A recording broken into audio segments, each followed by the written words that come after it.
नमस्कार दोस्तों, मैं हूं पीयूष और स्वागत है आपका मालवा डायरी हिस्ट्री चैनल पे।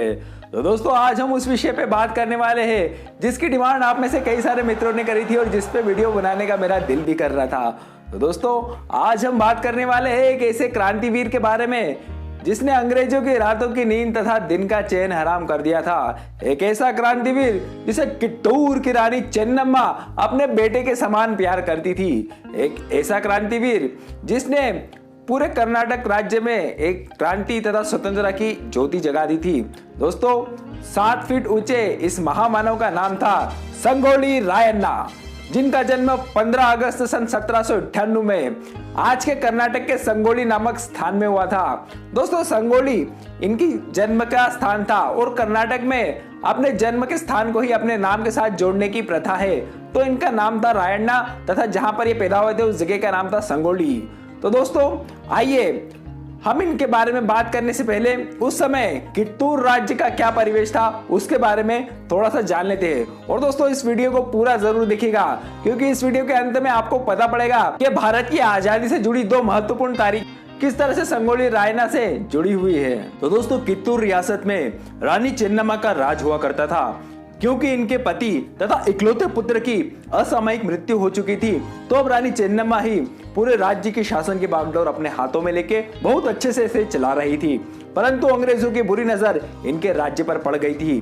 तो दोस्तों लॉर्ड डलहौजी का नाम आपने सुना होगा और जिसकी हड़प नीति बड़ी फेमस थी, जिसके अनुसार अगर किसी राज्य में किसी राजा का खून का वारिस जीवित नहीं हो या पैदा नहीं हुआ हो तो उस राज्य को ब्रिटिश शासन अपने अंदर समाहित कर लेता था। तो इसी से उन्होंने कित्तूर को भी अपने ब्रिटिश साम्राज्य में हड़पने की कोशिश करी, परंतु रानी चेन्नम्मा ने इसका विरोध किया और रानी चेन्नम्मा के सेनापति थे आज के हमारे वीडियो के हीरो संगोली रायन्ना जी। तो दोस्तों यह युद्ध शुरू होता है, विद्रोह का यह युद्ध शुरू होता है अक्टूबर 1824 में। इस युद्ध में बड़ी वीरता से संगोली रायन्ना तथा इस युद्ध में खुद रानी चेन्नम्मा शस्त्र हथियार लेकर युद्ध में कूद पड़ती है और अंग्रेजों को लोहे के चने चबा देती है। फलस्वरूप अंग्रेज इस युद्ध में हार जाते हैं तथा कित्तूर की जीत होती है। परंतु फिर भी रानी चेन्नम्मा बड़ा दिल दिखा के अंग्रेजों को जीवन दान देती है तथा उन्हें यहाँ से दूर जाने की सलाह देती है। परंतु दोस्तों अंग्रेज बड़े ढीठ थे। अंग्रेजों का जब नया कलेक्टर चैपलिन आता है तब दिसंबर 1824 में अंग्रेज पुनः कित्तूर पर आक्रमण करते हैं और यह युद्ध बड़ा ही भयानक होता है दोस्तों। और इस युद्ध में अंग्रेज छल का सहारा लेते थे, तो अब कित्तूर धीरे धीरे हारने लगता है। और दोस्तों जब संगोली रायन्ना ये देखते हैं कि अब ब्रिटिश सैनिक काफी हावी हो चुके हैं, तो वह चुपके से कित्तूर रानी चेन्नम्मा को एक गुप्त रास्ते से किले से दूर जाने की सलाह देते हैं। क्योंकि दोस्तों रानी का बचना सबसे महत्वपूर्ण था, क्योंकि यदि रानी को कुछ हो जाता तो बाकी सारे सैनिक तथा पूरे राज्य का हौसला ही पस्त हो जाता। तो संगोली रायन्ना रानी को गुप्त द्वार से कहीं दूर निकालने के लिए भेजते हैं। परंतु दोस्तों यहाँ पे भी गद्दार 2 गद्दार रहते हैं, वह अंग्रेजों को इस गुप्त रास्ते के बारे में जानकारी देते थे। दोस्तों विदेशियों से जब भी हमारे देश की किसी भी राज्य की हार हुई है तो दोस्तों हमारे किले के दरवाजे हमेशा अंदर से खोले गए हैं, ऐसे ही गद्दारों के कारण। तो दोस्तों यहाँ पर भी ऐसा ही होता है और कित्तूर रानी चेन्नम्मा और संगोली रायन्ना को अंग्रेज गिरफ्तार कर लेते हैं तथा उनके जितने भी साथी तथा सैनिक रहते हैं सबको कारागार में बंदी बना के रख लेते हैं। तो दोस्तों कित्तूर की रानी चेन्नम्मा का यह इतिहास आपको जरूर झांसी की रानी लक्ष्मीबाई की याद दिला रहा होगा। इन दोनों की कहानी समान ही होती अगर रानी चेन्नम्मा के पास संगोली रायन्ना नहीं होते। अब दोस्तों जब सब लोग जेल में थे तो कुछ समय के बाद संगोली रायन्ना तथा अन्य सैनिकों को जेल से रिहा कर दिया जाता है, परंतु राजघराने के सभी सदस्यों को रानी चेन्नम्मा सहित अभी भी कारागार में ही रखा जाता है।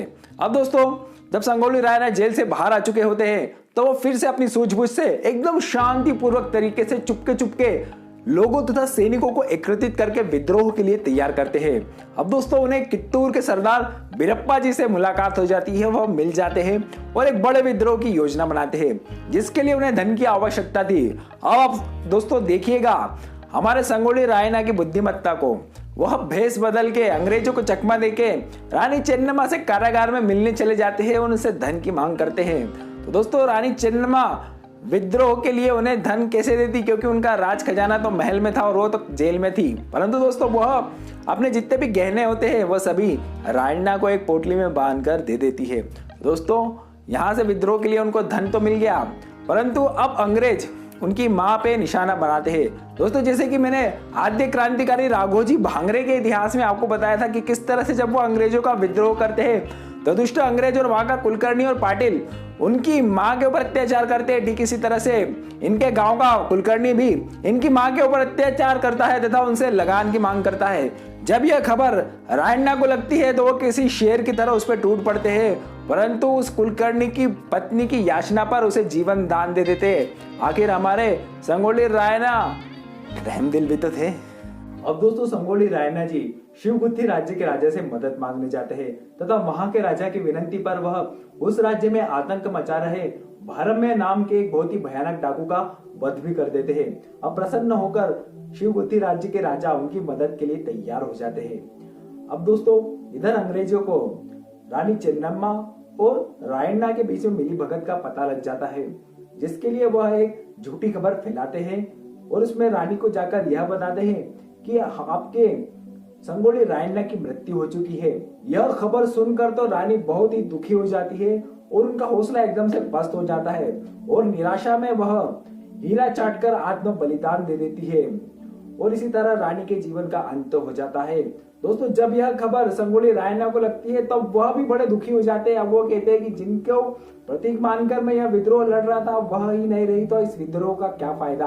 परंतु वह जैसे तैसे करके फिर से हिम्मत जुटाते हैं और रानी के दत्तक पुत्र शिवलिंगप्पा को राजगद्दी का उत्तराधिकारी बनाकर विद्रोह की शुरुआत करते हैं। दोस्तों यहाँ पर आप देखिएगा वह खुद राजा नहीं बनते बल्कि राजगद्दी के उत्तराधिकारी शिवलिंगप्पा को बनाकर विद्रोह की शुरुआत करते हैं। दोस्तों जब अंग्रेजों को इस बात की खबर लगती है तो वह हंडी बड़गनाथ से शिवलिंगप्पा को भी गिरफ्तार कर लेते हैं। अब दोस्तों संगोली रायण्णा छत्रपति शिवाजी महाराज के द्वारा बताए गए छापामार युद्ध नीति से युद्ध लड़ते तथा अंग्रेजों के कई सारे हथियार तथा उनका धन लूट लेते हैं। परेशान होकर अंग्रेज उनपे 10,000 रुपए तथा 300 एकड़ जमीन का इनाम रखते हैं। दोस्तों यह कीमत आज की तारीख में लाखों करोड़ों से भी ज्यादा रुपए की होगी दोस्तों। और इसमें लालच में आकर उन्हीं का संगोली रायण्णा जी का ही एक रिश्तेदार जिसे वो मामा भी कहा करते थे वही उनके खिलाफ गद्दारी कर देते हैं और अंग्रेजों को उनका पता बता देते हैं जब वह मल्लप्रभा नदी में स्नान कर रहे होते हैं। दोस्तों अंग्रेज जाल बिछा के उन्हें पकड़ लेते हैं तथा अब उनके खिलाफ तथा उनके साथियों के खिलाफ मुकदमा चलाया जाता है, वो भी एक तरफा। इन्हें अपनी बात रखने का मौका भी ठीक से नहीं दिया जाता। और अब इसमें उनके 6 साथियों को तो काला पानी की सजा सुनाई जाती है और संगोली रायण्णा सहित अन्य 6 साथियों को मृत्यु दंड यानी फांसी की सजा सुनाई जाती है। और दोस्तों 26 जनवरी 1831 को अंग्रेज इन्हें नंदगढ़ नाम की जगह पे एक बरगद से पेड़ से लटकाकर उनके 6 साथियों समेत इन्हें फांसी दे देते हैं। और दोस्तों इसी तरह कर्नाटक के इस वीर कुर्बा शेर का अंत हो जाता है। दोस्तों आज भी हजारों लाखों लोग इनकी समाधि पर अपने श्रद्धा सुमन अर्पित करने के लिए आते हैं। दोस्तों इनका असर आज भी कर्नाटक में इतना है कि सन 2015 में बेंगलुरु का जो रेलवे स्टेशन है उसका नाम इन्हीं के नाम पर क्रांतिवीर संगोली रायण्णा रेलवे स्टेशन कर दिया गया है।